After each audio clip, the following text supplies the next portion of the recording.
I'm motivated by fear. Fear of fear. I hate being scared to do something. It's very simple. This is what I believe, and I'm willing to die for it. Yeah. Period. You can't be scared to die for the truth. The truth is the only thing that's ever going to be constant. And you can't fear what might happen to you if you were to tell the truth. Because what happens to you if you don't tell the truth is worse than telling the truth will ever be. The first step before anybody else in the world believes it is you have to believe it. There's no reason to have a plan B because it distracts from plan A. And I think psychologically, the advantage that gives me over a lot of people that I have been in competition with in different situations is it's difficult to take the first step when you look how big the task is. The task is never huge to me. It's always one brick. I believe, and I learned very young, that you don't try to build a wall. You don't set out to build a wall. You don't say, I'm going to build the biggest, baddest, greatest wall that's ever been built. You don't start there. You say, I'm going to lay this brick as perfectly as a brick can be laid. There will not be one brick on the face of the earth that's going to be laid better than this brick that I'm going to lay in this next 10 minutes. And you do that every single day. And soon you have a wall. And soon you have a wall.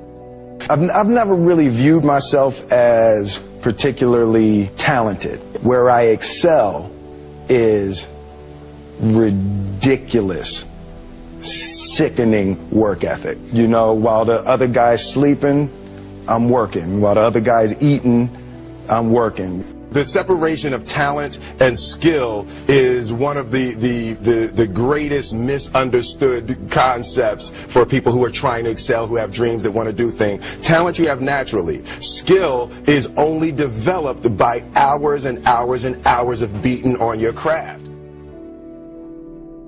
I always knew that I could work hard enough. There wasn't an issue with discipline, or there wasn't an issue with the ability to sacrifice or the willingness to sacrifice. There's no easy way around it. No matter how talented you are, your talent is going to fail you if you're not skilled. You know, if you don't study, if you don't work really hard and dedicate yourself to being better every single day. This one year, my father had his shop, and he decided for whatever reason that he wanted a new wall on the front of his shop. So he tore down probably about 16 feet high and probably about 30 feet long. He just completely tore the wall down, and my brother and I had to dig a 6-foot hole. We for the foundation. For the foundation. Right. We would mix in the concrete by hand. A year and a half. We were building this wall for a year and a half. Every day after school, we would come in, mixing concrete, putting it in the hole, doing it. And it was just myself and my little brother.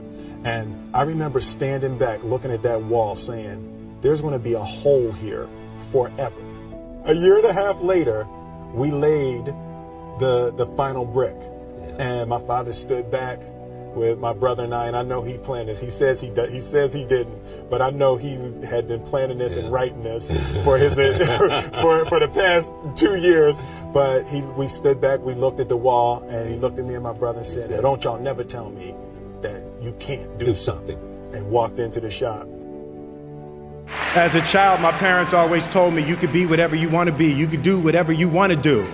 And you know, that office, that position, the highest office on the face of the earth, it was something I heard my parents saying it, but I didn't totally believe it. Yet I went out in the world and I carried myself and I held my head high and I stood there and I looked people in their eyes and I talked to people as if I was deserving of everything that this planet has to offer. I really want to say to children out there and to people who are watching, Confucius said one time, he who says he can and he who says he can't are both usually right.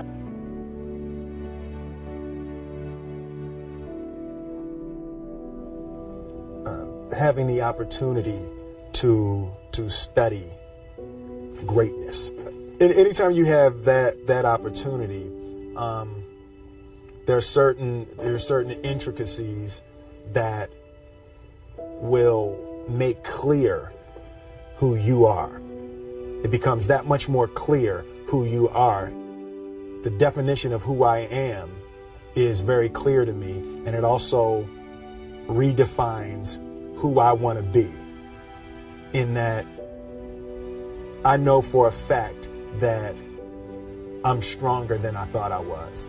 You know, you can't help but ask yourself the question, what would I do if I was in Muhammad Ali's shoes? I'm not the best at anything. You know what I mean? Eddie Murphy is funnier than I'll ever be. Denzel is more powerful than I'll ever be. I think that my strength is I can do everything well. You know, I can do a little bit of everything, and that's what I concentrate on to be my strength. I'll never be able to compete with Denzel. I enjoy connecting with people and ideas, and you know, I have a mission statement. So every year for probably the past 10 years, I've worked out a mission statement for myself. And for the last few years, the mission statement has stayed the same, and it's been improve lives, right? So when I go into something, I'm looking for how the quality of this piece could potentially improve lives. But it's all along the way. It's when you make the movie and how you're interacting with people in the process. And the concept of improving lives runs through the center of everything I do. And then I realized that the way to improve lives is to continually improve yourself, right? So with that, every morning when I get out of the bed, I haven't fixed everything in the world yet, so there's always something to do. I want my life, I want my work, my family, I want it to mean something. If you are not making someone else's life better, then you're wasting your time.